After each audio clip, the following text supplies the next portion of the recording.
여기가 마지막 때의 가장 중요한 훈련의 패턴과 프로그램입니다. 그래서 모여야 될 것과 흩어져야 되는 것, 모이는 교회와 흩어지는 교회, 언제 모일 것인가, 하나님 우리에게 주시는 어떤 시간에 모이고, 하나님 우리가 가라는 곳으로 가는 것이죠. 그래서 성전과 성산의 역사하심이 우리 안에 같이 일어나는 것. 성전은 무엇을 의미합니까? 모이는 것으로 의미하고요. 성산은 흩어지는 것입니다. 각자의 성읍으로 흩어지는 거죠. 그래서 하나님은 우리가 절기 안에서 움직이는 훈련하기를 원하는 거예요. 어떠한 고정되는 것이 아닙니다. 어떠한 시스템이 만들어져서 거기에 사람들로 하여금 익숙해지도록 만드는 것이 아니라 하나님께 집중해서 하나님이 움직이는 곳을 따라 움직이는 것입니다.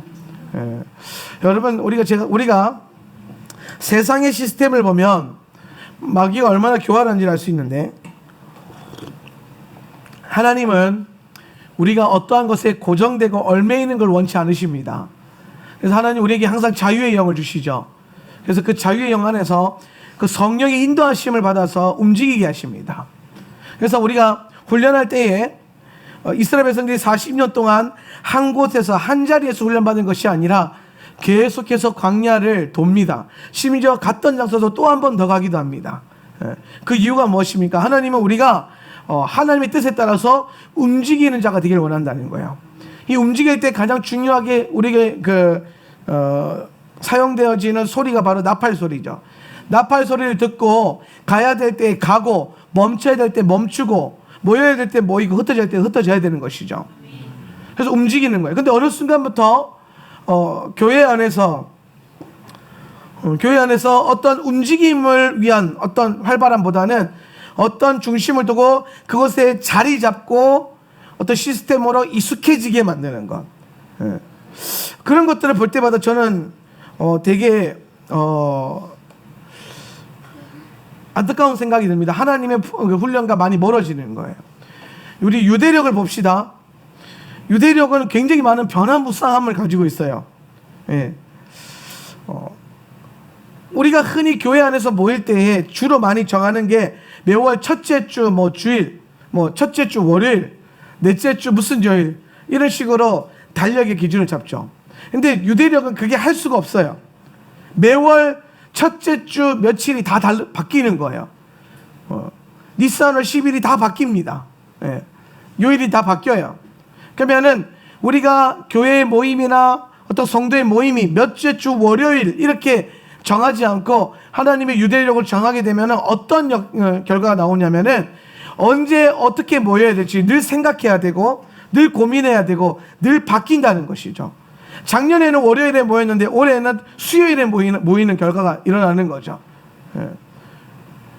월삭을 봅시다. 월삭. 매월 초하루, 어떤 목사님은 월삭 예배를 매달 첫째 주 월요일로 잡습니다. 왜 첫째 주 월요일로 잡죠? 성도들이 기억하고 모이기 쉬우라고 그럽니다.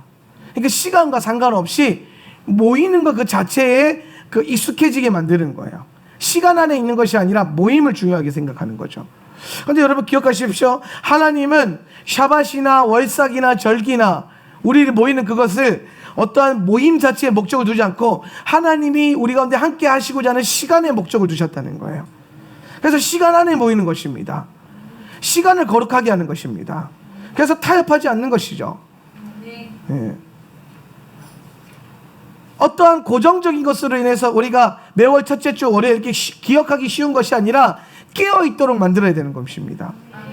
매주 주일날 예배 다닌다, 수요일날 예배한다, 이러면은 우리가 그 시스템에 어느 순간에 익숙해지게 되면은 의식이 잠듭니다. 교회 가긴 가요. 매주 주일 교회 가는 날, 매주 수요일 교회 가는 날.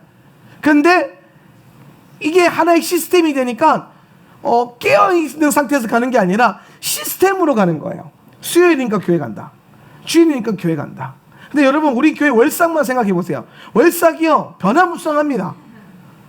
어느 날 토요일 저녁이 됐다가, 어느 날 주일 저녁이 됐다가, 어느 날 월요일이 됐다가, 화요일이 됐다가. 그러니까 월삭을 지키려면 어떻게 해야 됩니까? 깨어 있어야 돼요. 이제 좀 감이 오세요? 제가 지금 무슨 말 하는지? 사람은 어떤 패턴이 주어지게 되면은 그 패턴을 인식하게 되고 가기는 가는데 중요한 건 잠들어 버린다는 거예요. 오늘 예배 드리는데 찬양하는데 기도하는데 여러분 다 같이 기도합시다 라고 했어요. 근데 어떤 사람은 깨어서 기도하는 사람이 있는데 어떤 사람은 기도합시다에 반응해서 잠든 상태에서 기도하는 사람들도 있다는 거예요. 기도하라고 하니까 앞에 예배 인도자가 기도하라고 종용하니까 포즈 나오죠? 일단 무슨 포즈 나올까요? 예. 좀 체력이 있는 날은 손을 높이 들고, 예. 체력이 좀 떨어지면은 중간쯤 들고, 힘들면은 내리고, 더 힘들면은 앉고, 그죠? 그러면서 기도합시다. 네, 하긴 합니다. 근데 깨어있지 않아요.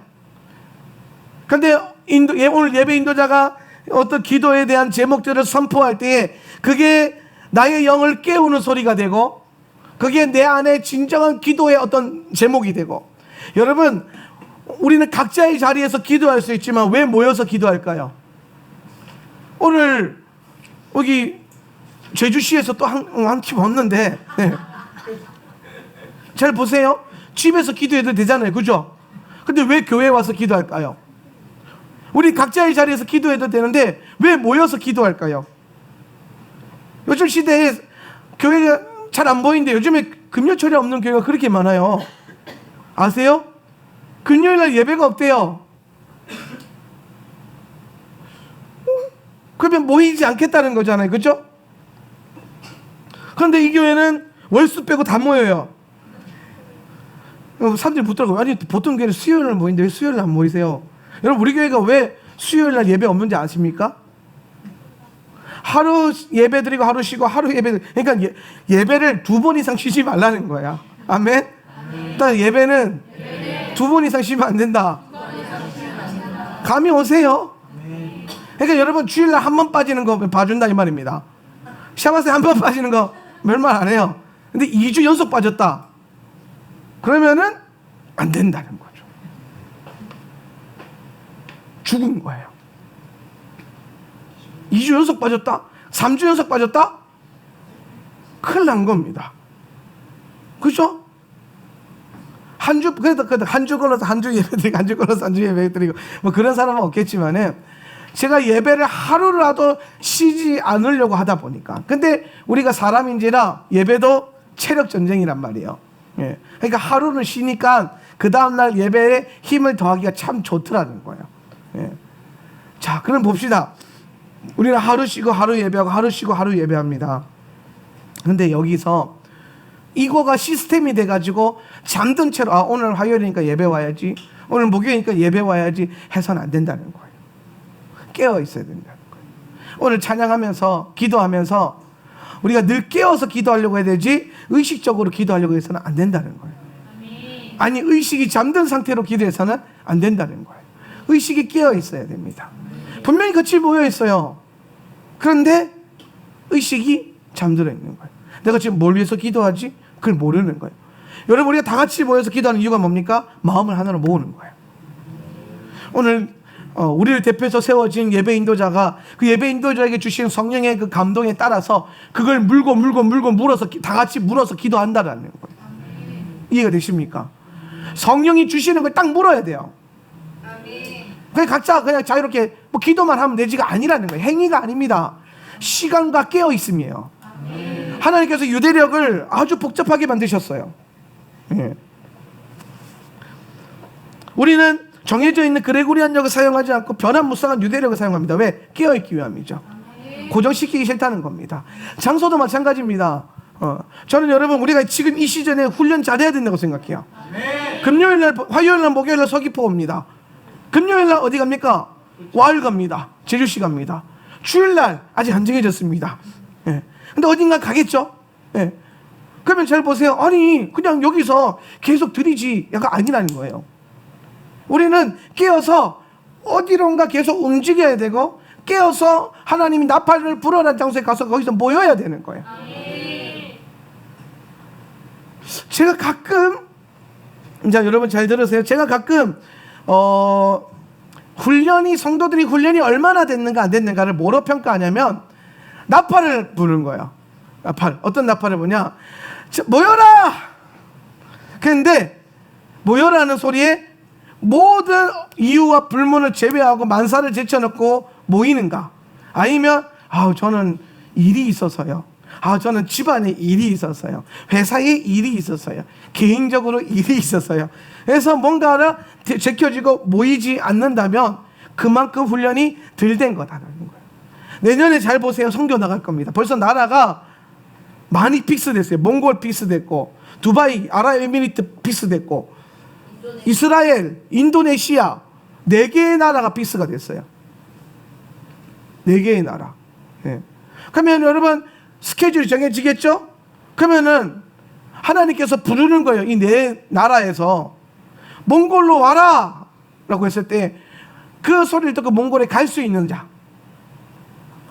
내년에 내가 전교인 다 선교 나가야 된다고 그만큼 그렇게 나팔을 불었는데 그럼에도 불구하고 다 피해가가지고 요리조리 피해가지고 한 번도 안 나갔다 온다.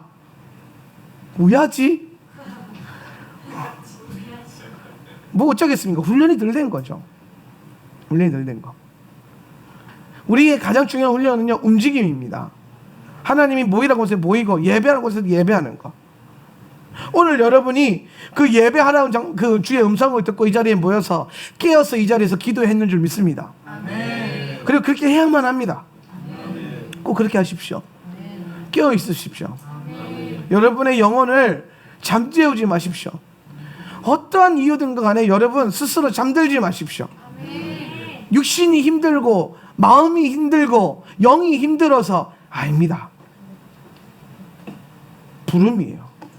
부르심입니다. 이 예배가 생명을 걸 가치가 있는가? 왜 우리가 맨날 예배할 때 생명을 걸어라고 하는지 아십니까? 생명보다 더 귀한 게 있어요? 없습니다. 우리가 이 땅을 살아가면서 가장 귀한 게 생명이에요. 그 생명을 살리는 겁니다. 생명을 살리는 것보다 더 귀한 게 없습니다. 자, 여러분, 예배를 드리는 것과 영혼을 살리는 길이 있어요. 그럼 여러분, 예배를 드려야 됩니까? 예배 빠져놓고 영혼을 살리러 가야 됩니까? 예? 뭐라고요?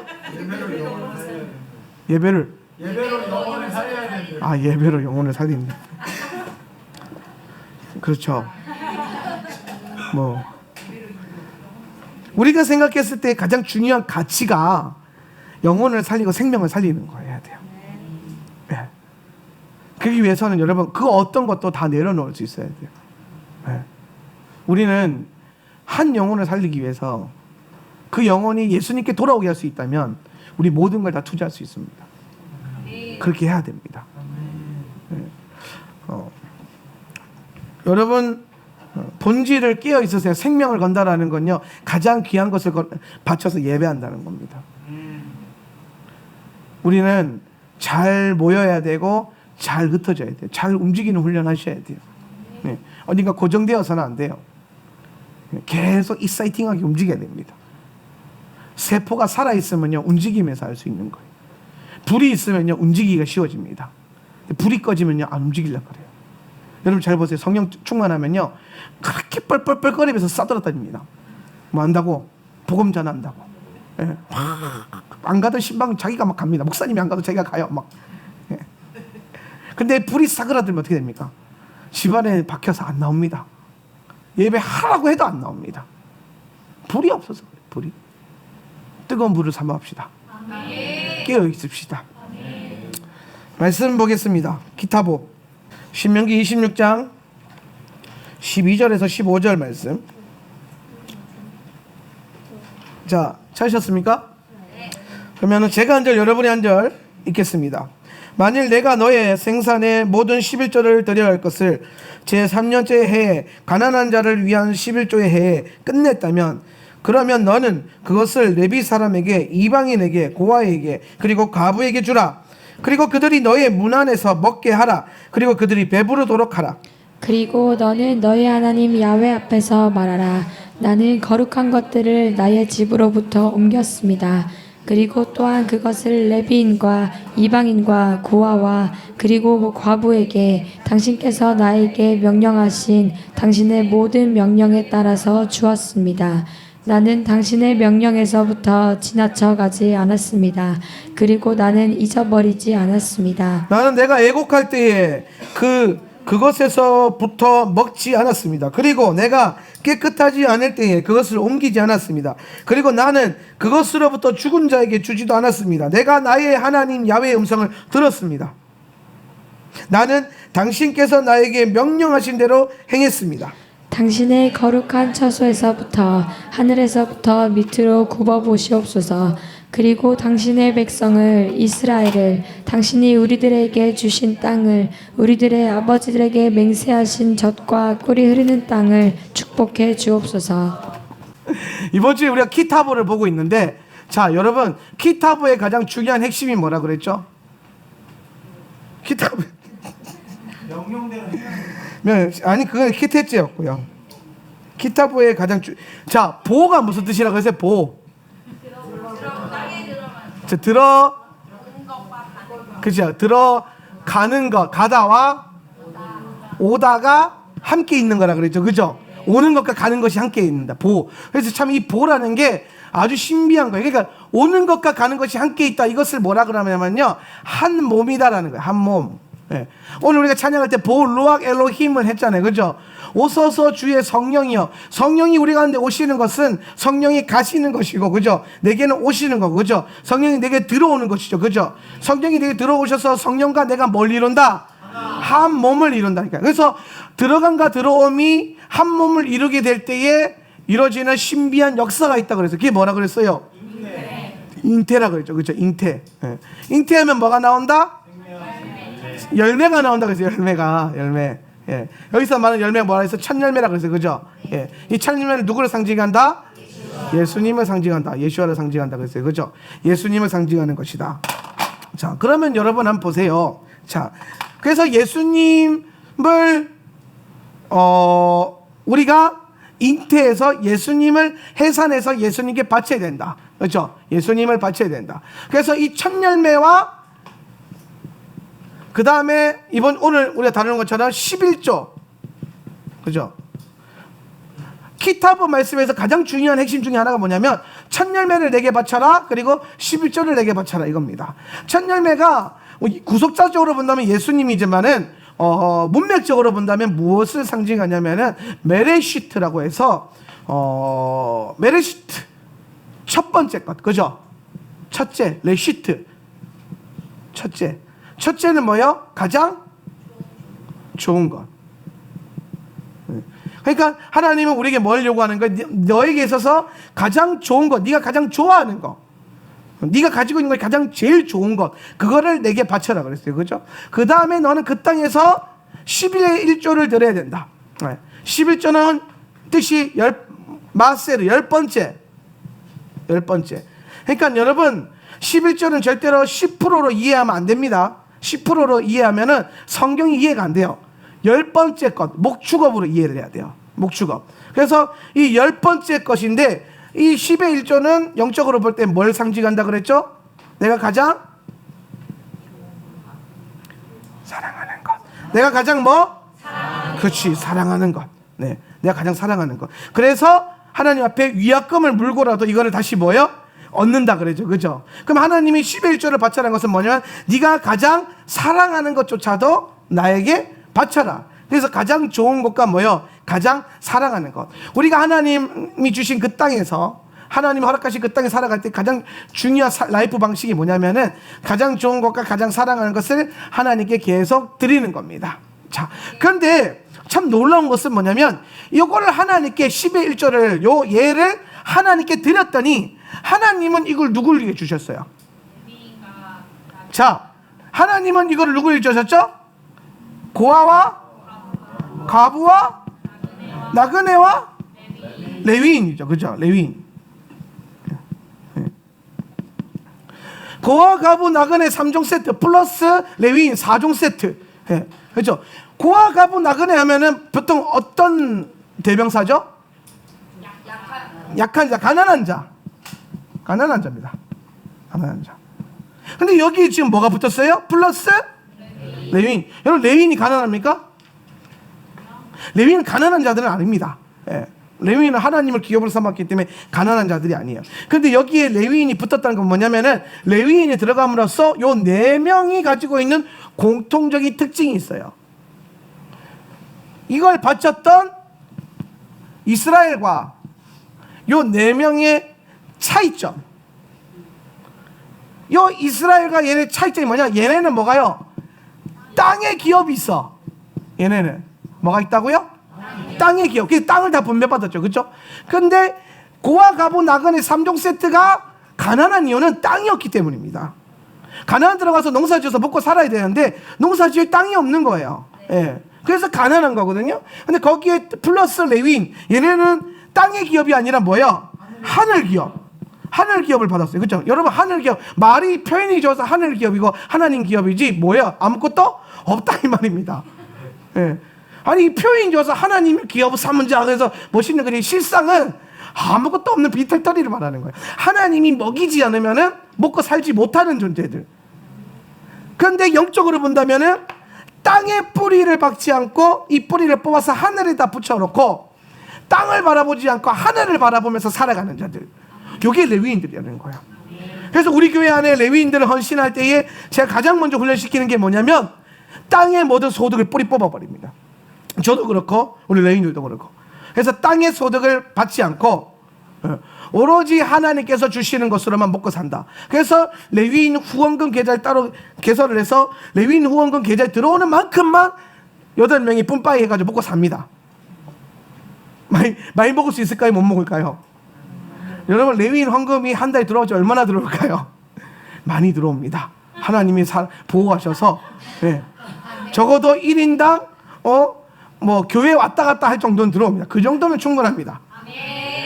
그렇죠? 예. 여러분 어디 가서 뭐 레위인 어디 가서 뭐 명품 백 살 것도 아니고 레위인 어디 가가지고 뭐 좋은 거 먹을 것도 아니잖아요. 레위인들은 하나님 기업 삼았기 때문에 하나님이 먹이십니다. 제가 대표적인 레위인인데 어제 또 겁나 좋은 거 먹고 오늘 또 겁나 좋은 거 먹었어요. 내 돈 한 푼도 안 쓰고 엄청 좋은 거 먹었어요. 왜? 하나님이 그렇게 12지파를 사용하셔가지고 그렇게 먹이세요. 예. 또 뭐 우리 레위인들도 마찬가지예요. 그렇게 어디 가면 잘 얻어먹고 잘 다녀요. 그런데 우리가 뭐 한 푼만 주세요 이러지 않습니다. 우리는 아주 당당히 살아요. 주시면 주시는 대로 살고 안 주면 안 주는 대로 산다. 이 땅을 살아갈 때 하나님 백 바라보면서 어깨 피고 살아가는 거예요. 근데 말이 어깨 피고 사는 건 사실은 진짜 없어가지고 당당하게 살아가는 겁니다. 여러분, 없으면 당당하게 살 수 있어요. 예. 진짜입니다. 여러분 중에 혹시나 레위인에 내가 한번 1년 정도 헌신하고 싶다 하시는 분 언제든지 오세요. 뿌리 뽑고. 뭐 1년도 괜찮고 5년도 괜찮고 종신직도 괜찮아요. 예. 종신직도 괜찮아요. 예. 항존직으로도 제가 수요합니다. 예. 주님 나라 오시는 그날까지. 예. 본질은 뭐냐? 땅의 기업이 아니라 하늘의 기업 삼은 자들. 그러니까 여러분 11조는요 누구한테 드리는 거야? 하나님께 드리는 거죠. 그러면 이 하나님께서 바쳐진 것으로 하나님께서 누구를 먹이시냐? 땅을 소유한 자가 아니라 하나님을 소유한 자들에게 먹이는 거예요. 여러분, 소유가 저는 오늘 설교를 통해서 이 얘기를 좀 하고 싶은데, 자, 여러분 우리의 삶을 살아갈 때에 소유가 아주 중요합니다. 소유.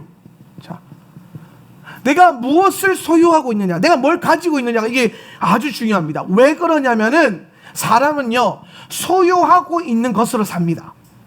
자, 돈이 많은 자는 뭘로 살아요? 돈으로 삽니다.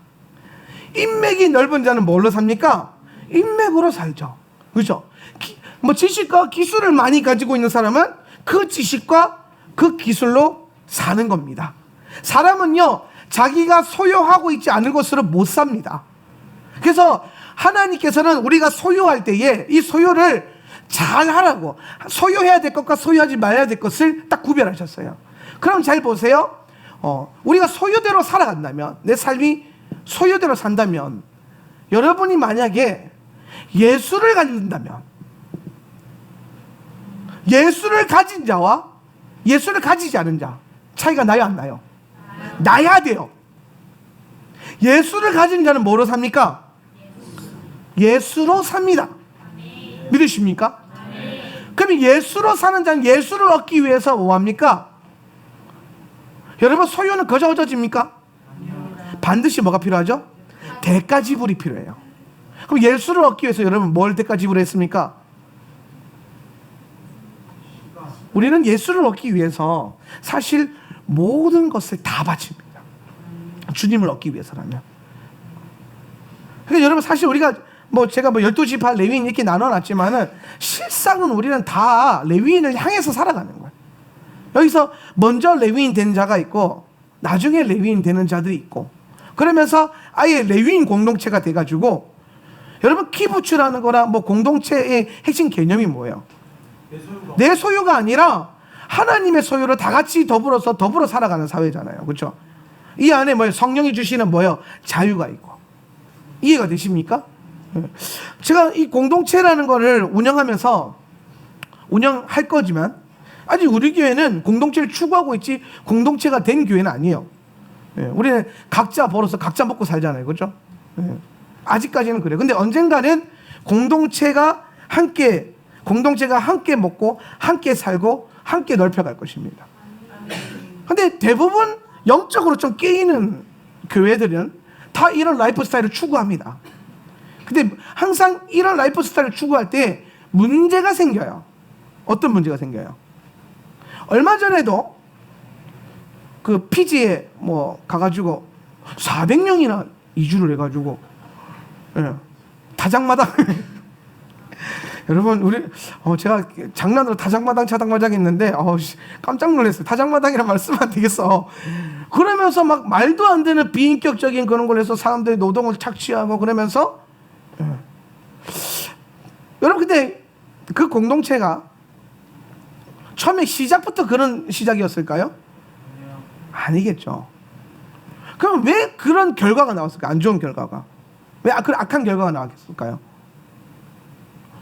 모든 권위와 기준이 하나님께 있지 않고 사람에게 뒀기 때문이에요.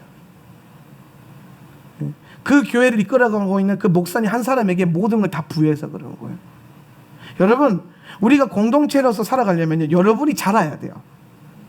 여러분이 자라는 건 뭐냐면 여러분이 리더들이 돼야 돼요. 그래서 여러분과 제가 함께 이것들을 이끌어가야 돼요. 교회 마찬가지예요. 교회가 목사 혼자서 세워가는 겁니까? 절대로 아닙니다. 그런 시절을 지나갔고 그런 교회는 원치도 않습니다. 우리 교회 나 때문에 된다 생각해 보세요. 얼마나 끔찍합니까? 한 목사 하나 때문에 교회가 끔찍해요. 그게 교회입니까? 아니죠. 우리가 다 같이 우리의 연약함을 품고 예수님을 바라보면서 우리가 연약하기 때문에 같이 모여서 같이 이루고 같이 품고 같이 살아가는 거예요. 서로 연약함을 보완하는 거예요. 이게 굉장히 중요한 거예요. 자, 그래서 지금 제가 하고자 하는 핵심이 뭐냐면은 예수를 소유하는 공동체는 예수로 산다. 그래서 무엇을 소유하느냐가 우리의 삶의 질과 방향을 결정하는 거예요. 그러면 여러분, 하나님은 토라를 통해서 우리에게 뭐라고 말하냐면 내가 너희의 삶이 거룩해지길 원한다. 자, 우리의 삶이 여러분 삶이 거룩해지길 원하십니까? 그럼 잘 보세요. 우리의 삶이 거룩한가 안 거룩한가를 뭐로 결정한다고요? 나의 소유로 결정하는 거예요. 소유. 그러면 하나님은 우리에게 11조를 요구하시는 이유가 뭘까요? 요걸 좀 고민해봐요. 왜 여러분 하나님 돈이 없습니까? 가장 중요한 건 영적으로 본다면 11조의 핵심이 뭐냐면요, 내 소유를 구별해서 하나님께 거룩하게 드렸어요. 그래서 오늘 11조를 보면은 14절 보세요. 나는 내가 애국할 때 그것으로부터 먹지 않았다. 그걸 먹지 않았다는 그게 뭐냐면요, 거룩한 것이라고 되어 있어요. 이걸 뭐냐면 11조예요. 11조. 이해가 되십니까? 네. 내가 이 11조를 먹지 않았다라는 거예요. 그걸 먹지 않았다. 그럼 잘 보세요. 하나님은 11조를 뭐라고 말씀하셨냐면은 거룩하다. 거룩하다. 11조를 드린다는 게 뭘 의미하냐면요, 내가 가지고 있는 소유를요 거룩하게 만들겠다는 거예요. 여러분 10의 1조가 거룩하면요 나머지 10의 9는 어떻게 됩니까? 부정해집니까? 잘 생각해 보세요. 10의 1이 거룩해지면 10의 9는 어떻게 될까요? 여러분 가족이 있어요. 그죠? 예. 여러분 가족이 있어요. 그러면은 여러분의 자녀 가운데서 전국 수석이 나왔다. 예. 그러면은 여러분 전국 수석이 나오는 그 순간에 여러분의 집은 어떻게 되죠? 전국 수석이 나온 집이 되죠. 그죠? 그죠? 나 혼자 전국 수석 나오고 집과 상관없이 나왔다 이러지 않거든요. 그러면서 전국 수석이 나오면 누구를 조명합니까? 가장 먼저 부모님을 딱 조명해요. 어떻게 아를 그렇게 키웠습니까? 막 이해가 되세요? 나는 전국 수석이 아닌데 내 애 때문에 내가 전국 수석에 낳은 부모가 되고 그만큼의 뭐예요? 가치가 올라가죠. 그죠? 이해가 됩니까? 예. 예수께서 이 땅에 오셔가지고 그 피를 흘리심으로 말미암아 우리 모두가 다 거룩해질 수 있는 뭘 얻었어요? 자격을 얻었죠. 그죠? 근데 여러분 예수님이 자신을 바쳐서 예수님이란 그 거룩한 존재가 와서 죽으신 것이 우리 모두에게 거룩한 것이 된 거예요. 자, 아담의 모든 죄가 악한 것도 마찬가지예요. 아담 한 사람의 죄가 우리 모두의 죄가 됐죠. 그죠? 자, 아담이 죄 지을 때 여러분 있었어요? 없어요. 근데 여러분 죄인이죠. 그죠? 아담의 죄와 여러분 상관 있어요? 없어요? 있잖아요. 우리 지금 이 시대의 사람들과 상관 있어요? 없어요? 있다니까요. 근데 여러분 잘 보세요. 우리는 2000년 전에 이 땅에 오셔서 죽으시는 예수 그리스도의 그 피, 그 보혈 여러분 본 적 있어요? 없죠. 근데 그 피로 말미암아 여러분 어떻게 됐어요? 거룩하게 됐죠. 그죠? 이게 무슨 원리냐면은 하나님 앞에 거룩하게 들어진 것을 통해서 모든 것을 거룩하게 하겠다는 거예요. 그러면은 내가 내 소유에 내가 가지고 있는 예를 들어서 막 내가 그 한 1억이 있다고 칩시다. 1억이 있었다. 그럼 그 중에 10%면은 1000만 원이죠. 그러면 1억이 생겼을 때 1000만 원을 하나님께 거룩한 예물로 11조를 드렸다. 그러면은 나머지 9천만 원이 어떻게 된다고요? 거룩한 재물이 되는 거예요. 이게 거룩해서가 아니라 내가 그것을 10의 1조를 드림으로 거룩하게 만들어버리는 거예요. 내 소유가 거룩해진 거죠. 그래서 나는 거룩한 것을 소유한 사람이 되겠죠. 그러면 나는 뭐예요? 거룩한 삶을 살아갈 수 있는 뭐예요? 힘과 능력이 거기서 나오게 되는 거예요. 그죠? 단순히 내가 10%를 하나님께 드렸다 이런 개념이 아니라 하나님 앞에 10의 1조를 바쳤다라는 것에 대한 영적인 능력을 봐야 된다는 거예요. 그 영적인 가치. 그래서 여러분 교회 다니면 다 11조 합니까? 아니에요. 그럼 11조는 언제 할 수 있죠? 보통 11조 언제 합니까? 누가 합니까? 여러분 11조 그냥 알아서 했어요? 저절로? 여러분 보통 교회 처먹고 난 다음에 11조를 하게 되는 계기가 뭐냐면 11조가 되어지는 이유가 뭐냐면 11조가 가능해지는 이유가 뭐냐면 뭐가 바뀌었기 때문에 내 안에 주인이 내 소유의 주인이 바뀐 거예요. 10%를 드려도 이게 사실 큰 금액인데 아깝지 않는 이유가 뭐고 당연시 되는 이유가 뭐냐면 이 모든 소유가 내 것이 아니라는 거예요. 여러분 거룩하다라는 거는요 구별됐다는 거잖아요. 예. 그러면 10의 1조를 드리기 전까지 이건 다 내 거예요.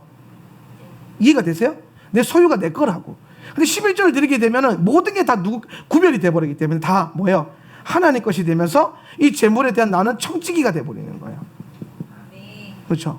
그러면 이게 다 내 것이 아니라는 생각과 판단이 서버리면 뭐예요? 11조 드리기에 전혀 부담과 문제가 없어지겠죠. 그죠? 그러니까, 그럼 이걸 가능하게 하는 게 뭐냐면요. 소유에 대한 인식이 바뀌는 건데 주인이 바뀌는 거예요. 주인. 쉽게 설명하면 머리가 바뀌는 거예요. 머리가. 네. 내가 내 삶의 머리고 내가 내 삶의 주인이고 내가 내 소유의 주인이 되어 있는 상태에서는요. 11조 못합니다. 할 필요도 없어요. 그런 사람의 11조는 금액을 냈다고 해서 11조가 아니에요. 하나님이 우리에게 말씀하실 때 뭐라고 하셨냐면은 너희는 내게 온전한 11조를 바치라고 했어요. 그죠? 그럼 여기서 말하는 온전한 11조는 뭐를 의미할까요? 10원짜리 하나 빠지지 말고 그대로 바쳐라 이 말입니까? 온전한 11조가 퍼펙트한 11조잖아요. 그러면 너는 11조 10원짜리 하나도 바치지 말고 그대로 바쳐라 이 말입니까? 오늘 본문에 보세요. 오늘 본문이 다 11조에 대한 건데 잘 보세요. 위에는 11조 해라. 11조의 목적 나왔죠. 이 사람들 먹여야 된다. 그죠? 그리고 난 다음에 자 보세요. 13절 첫 줄에 그리고 시작. 그리고 너는 너희 하나님 야훼 앞에서 말하라. 자 보세요. 너는 너의 하나님 야훼 앞에서 말하라. 11절 드리고 난 다음에 하나님 앞에 와서 이렇게 말해라라는 거예요. 지금 기도를 가르쳐주고 있는 거예요. 그래서 여러분 13절부터 15절까지는요 하나님이 시키신 기도예요.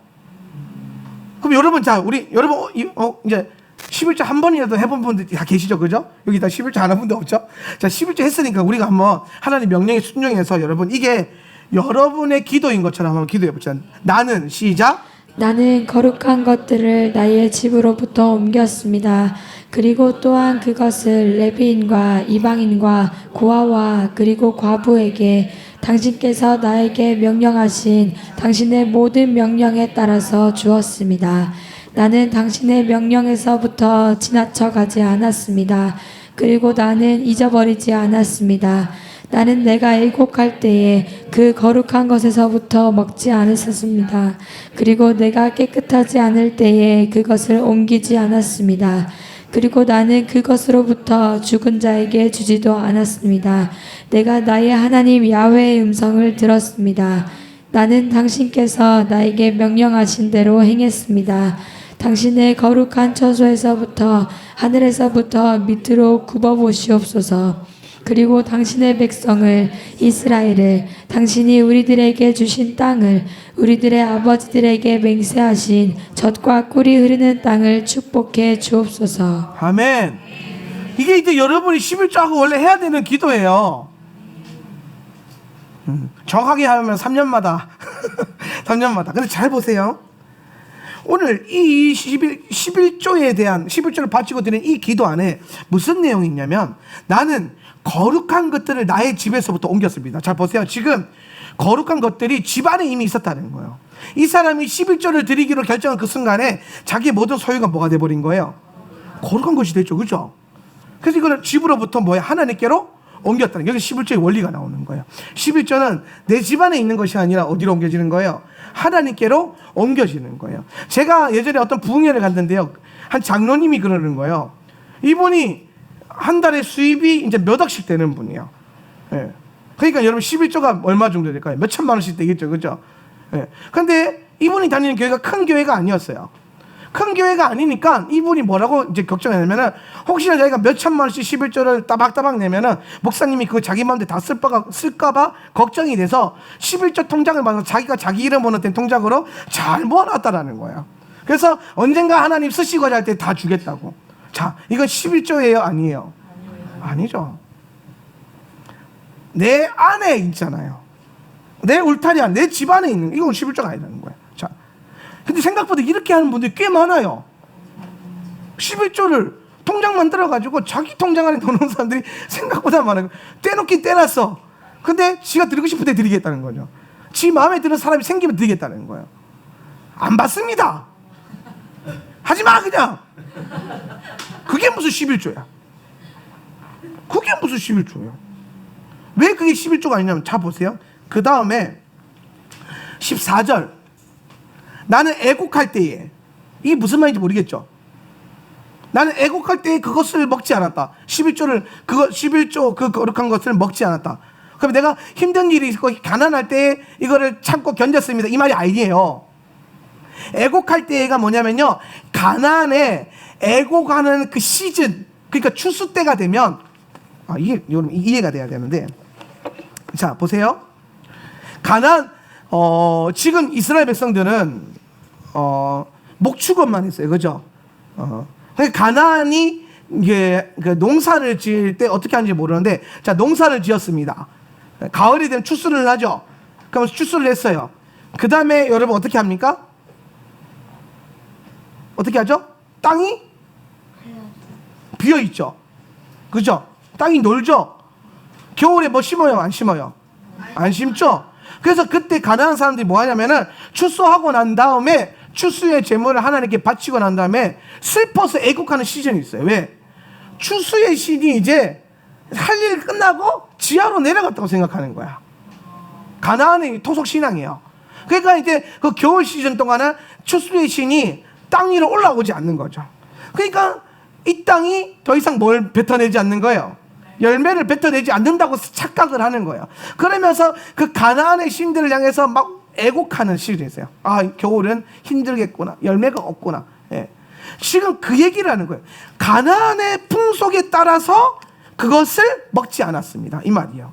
그리고 내가 뭐 할 때 깨끗하지 않을 때 그것을 옮기지 않았다. 내가 깨끗하지 않을 때 뭐냐면 내가 세상 것들로부터 죄를 짓거나 더러워진 상태에서 11조를 드리지 않았다는 거예요. 이해가 됩니까?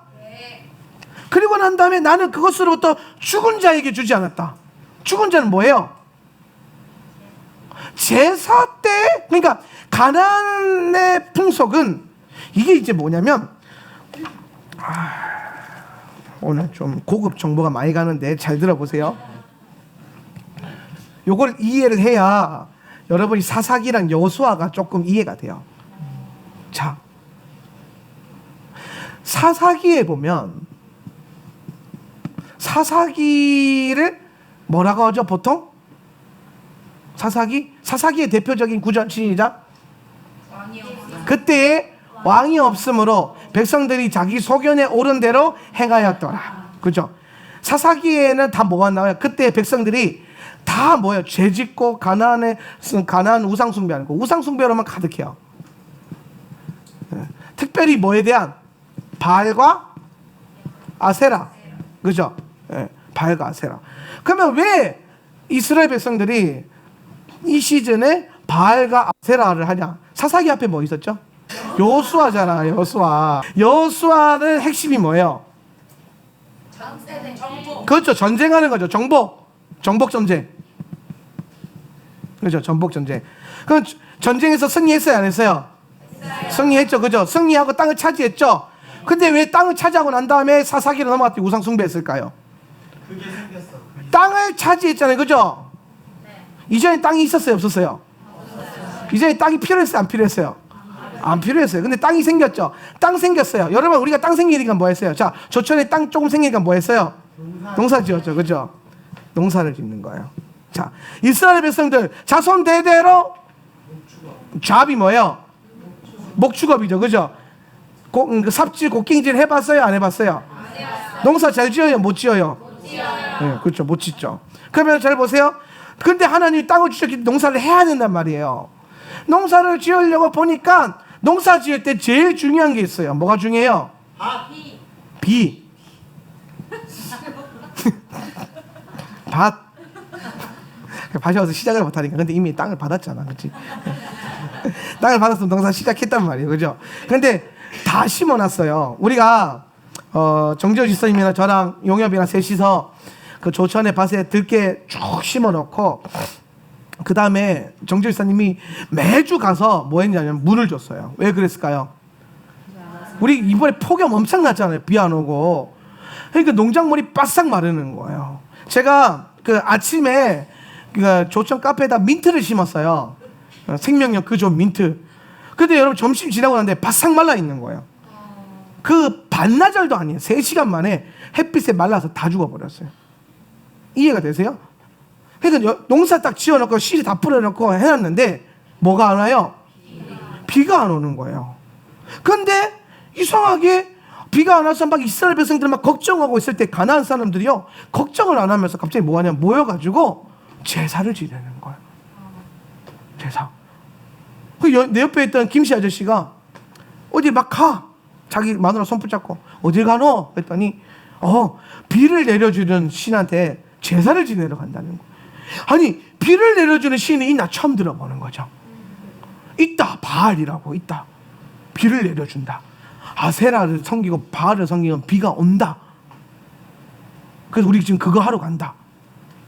그랬더니 우리도 비가 필요한데 그러면서 제사장한테 물어보니까 제사장님 저기 저 동네 아저씨들이 가나안 동네 아저씨들이 비를 부르는 바알과 아세라 신한테 제사를 지내러 간답니다. 근데 우리 하나님은 비를 주십니까? 여러분 하나님은 비를 주시는 분이에요? 안 주시는 분이에요? 그죠? 근데 여러분 이 당시 사사시대 당시에 이스라엘 백성들 평생 믿었던 하나님 어떤 하나님이에요? 인도하신 하나님. 왜? 목축업을 했으니까. 목축업은 뭐예요? 목축업에서 제일 중요한 게 뭐예요? 유목민에게 제일 중요한 거. 예. 풀은 초장이죠. 그죠? 풀은 초장. 근데 여러분, 자, 우리 현 집사님이 양을 100마리를 샀습니다. 그래서 동홍동에다 풀을 뜯어 먹였어요. 근데 동홍동에 풀이 씨가 말랐어. 그럼 언제, 그 다음에 어떻게 됩니까?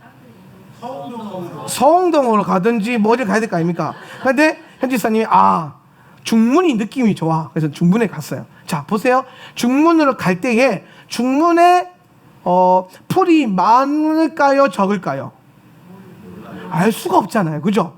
네. 내가 가는 곳에 풀이 있을지 없을지 알 수가 없어요.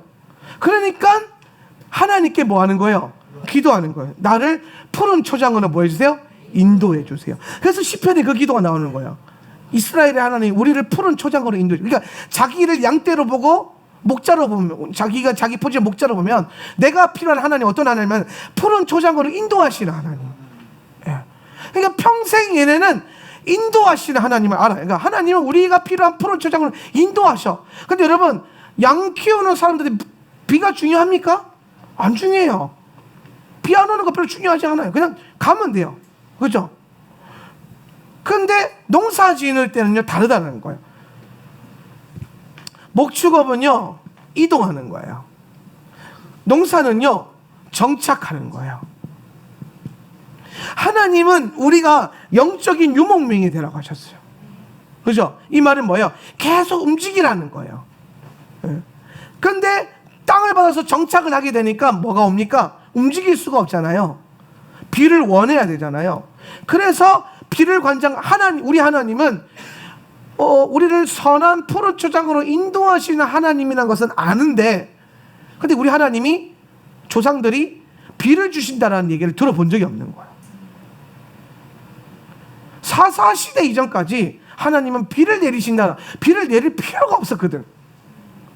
그저 인도하시는, 광야 40년을 인도하시고, 아브라함을 갈대아 우르에서 인도하시고, 야곱을 인도하시고, 리브가를 인도하시고, 다 이끄시는 하나님. 그죠? 엘리에제를 돕는 하나님. 그런데 비를 내려준다는 얘기를 들어본 적이 없는 거예요.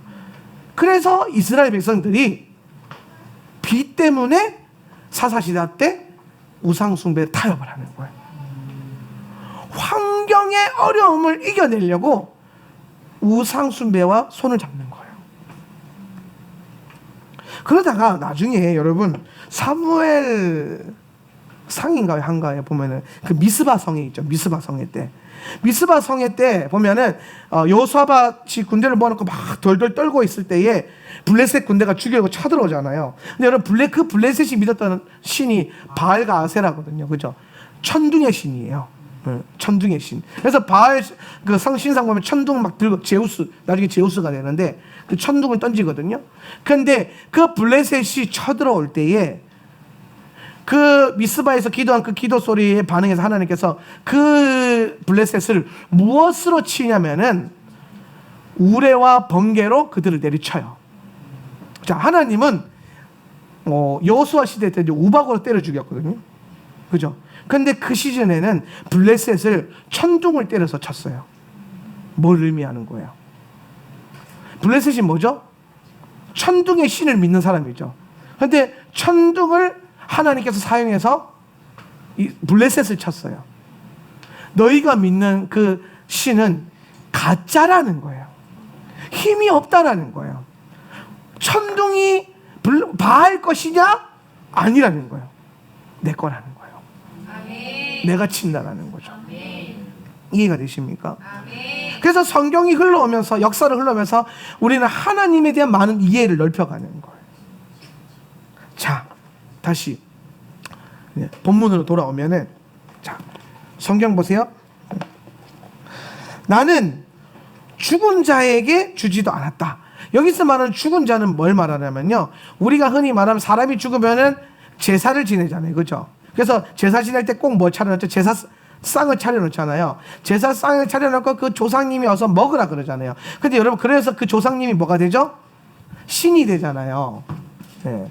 지금 죽은 자에게 주지 않았다는 게 뭐냐면은, 이 시대에도 죽은 자를 죽어서 불러가지고 신으로 만드는 그런 어떤 제사의 풍습이 있었는데, 그것에도 주지 않았다는 거예요. 잘 보세요. 나는 가나안의 모든 사람들이 애국하는 시즌에 그거를 먹지 않았고, 먹어야 될 때에 나는 세상 모든 사람들이 죄를 지을 때 죄 짓고 있는 내 모습, 더러울 때, 부정할 때 나는 11조를 드리지 않았고, 나는 죽은 자에게, 하나님 외 다른 신들에게 이거를 준 적이 없다. 그리고 난 다음에 나는 뭐 했다? 오직 야훼의 음성, 하나님의 음성을 듣고 하나님이 명령하신 대로 했다. 그렇게 11조를 드렸다는 거예요. 11조 해라가 중요한 게 아니에요. 온전한 11조를 해라 라고 중요한 건데, 이 온전하다는 것이 결국에는 10% 정확하게 떼서 드려라 이 말이 아니라는 겁니다. 뭘 말하는 거예요? 우리 안에 내 삶이 거룩하냐? 너의 소유가 거룩하냐? 너는 지금 깨끗하냐? 내가 깨끗하지 않을 때는 이걸 드릴 수가 없는 거예요. 그러니까 넌 깨끗하니? 깨끗하지 않는 자가 11조를 드릴 수 없다. 그리고 애곡하지 않았다, 죽은 자에게 뭘 주지 않았다는 건 뭐냐면 가나안의 풍속을 따르지 않았다는 거예요. 세상 풍조를 따르지 않았다는 거예요. 우리가 돈을 벌려면 세상에서 돈 벌잖아요. 그럼 돈을 잘 벌려면 주로 우리 뭘 따라가죠? 세상의 시스템을 따라가요. 근데 그게 아니라 하나님의 말씀에 순종해서 하나님이 주신 것으로 내가 살았느냐. 11조를 드리기 전에 그런 것들이 지금 점검이 되어지는 거예요.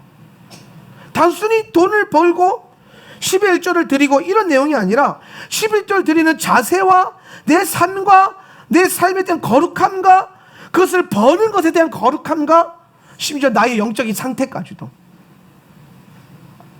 그게 다 받쳐지지 않으면 하나님이 그 11조를 하나님의 것으로 받지 않으신다는 거예요. 11조를 오해하는 분들이 이렇게 말합니다. 일단 10% 떼서 드리기만 하네, 복을 쏟아 부어주지 아니하나 보라. 말라기 선지자는 얘기하죠. 11조를 드리면 창고 곳간에 복을 쏟아진다. 맞는 말이에요. 근데 거기 온전한 11조, 거기서 말하는 온전함이 회개 수치가 아니에요. 우리의 영과 혼과 육에 대한 중심이에요. 그럼 여러분,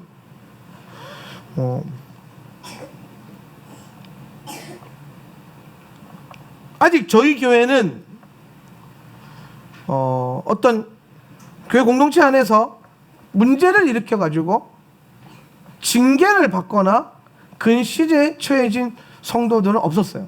청년들 중에서는 제가 훈련에 차원에서 몇 명 그렇게 한 적은 있지만 어른 성도들은 그래 본 적이 없죠. 딱히 문제가 될 일도 안 일어났었고, 그런데 저는 항상 그 생각이에요. 누군가가 만약에 교회 안에서 무리를 일으킨다, 그럼 교회가 반드시 공동체 치리를 해야겠죠. 근신과 징계를 줘야겠죠. 분명히 신약 성경에 보면은 사도들이 교회 안에 어떤 무리를 일으키거나 그 문제가 생겼을 때에는 교회가 혹은 세워진 리더들이 치리하고 징계해야 된다고 성경 분명히 기록하고 있어요. 그럼 어떻게 징계합니까?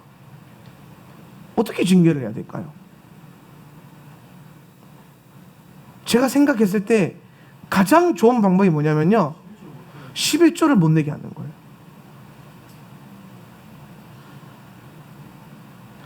당신은 6개월간 징계입니다. 교회 공동체 안에 문제를 일으켰고 무리를 일으켰기 때문에 당신은 6개월 동안 근신에 처하시고 기도하십시오. 금식하며 기도하십시오. 예배에 빠지지 마십시오.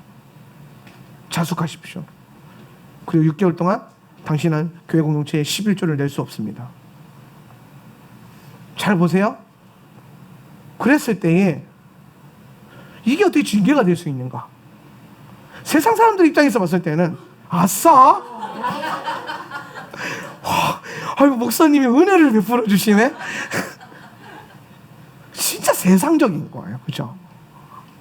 근데 여러분, 만약에 여러분이 잘못을 해서 한두 번 말했는데 말 안 들어가지고 두세 사람이 가서 말했는데 말 안 들어가지고 결국에는 출교 직전까지 가가지고 징계를 먹었다. 근데 내가 6개월 동안 열심히 돈을 벌어서 하는 게 헌금을 하고 싶은데 11조를 못 낸다. 월급을 받았어요? 11조를 못 낸다. 생각해 보세요. 좋을까요? 불편한 정도가 아니죠. 얼마나 슬플까요? 이게 슬픈 게 돼야 돼요.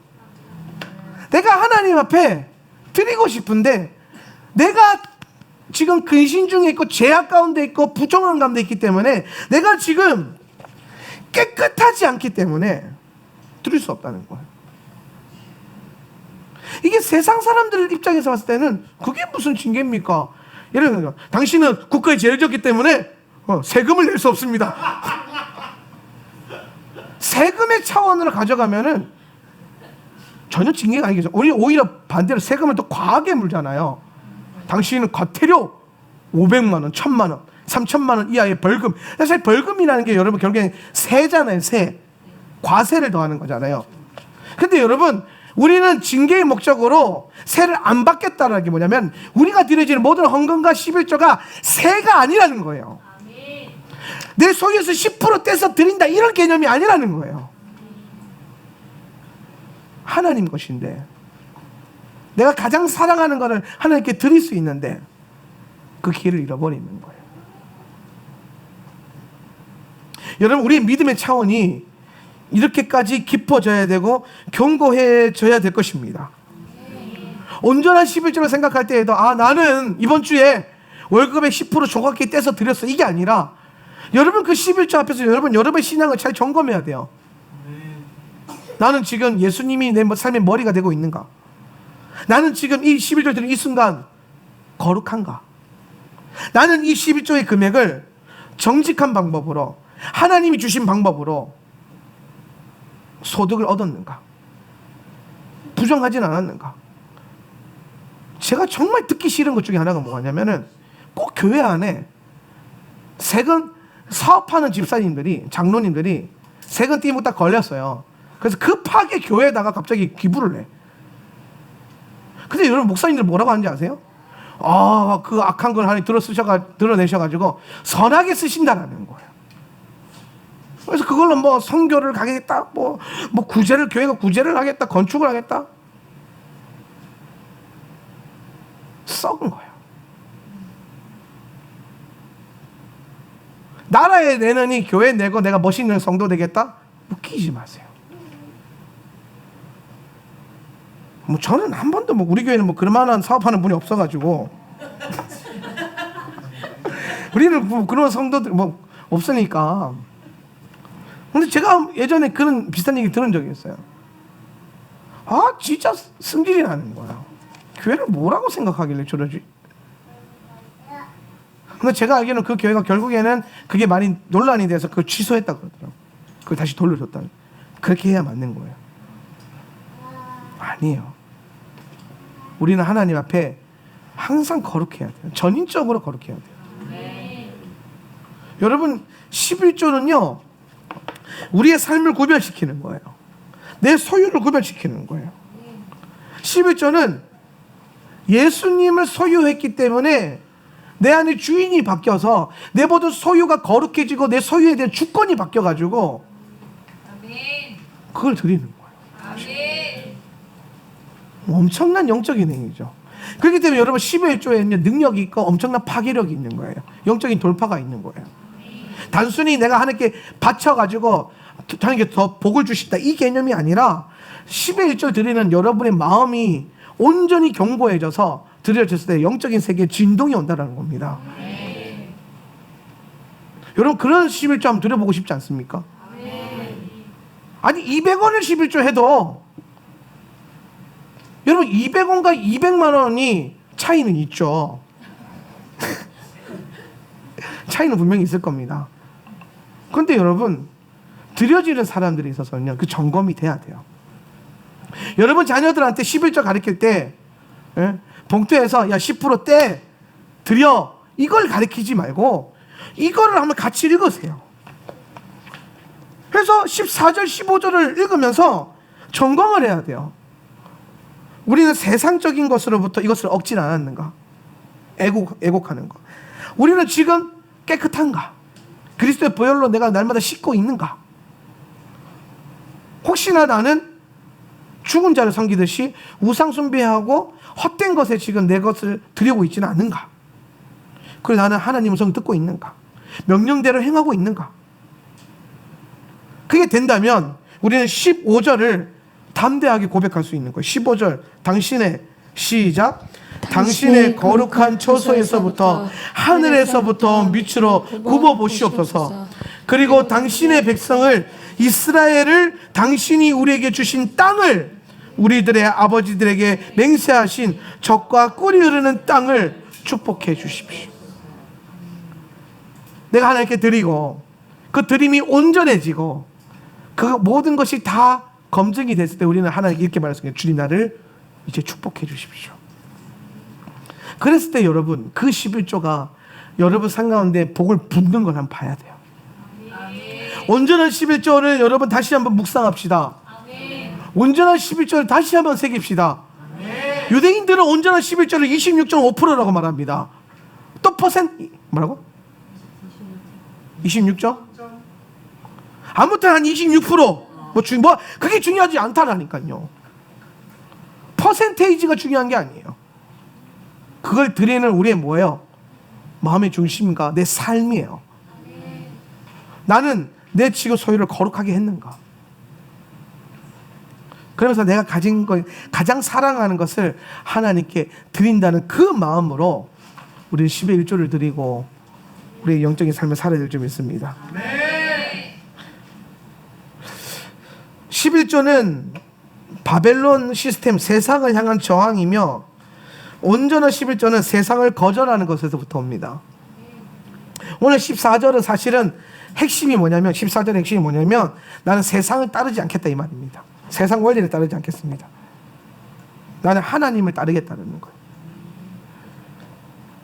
10의 1조를 따박따박 드린다고 해서 거룩한 삶을 사는 게 아니라 결국에는 세상을 거절할 때 오는 그 믿음과 능력이 우리의 삶을 거룩하게 만들고 온전한 11조의 능력이 되게 하는 것입니다.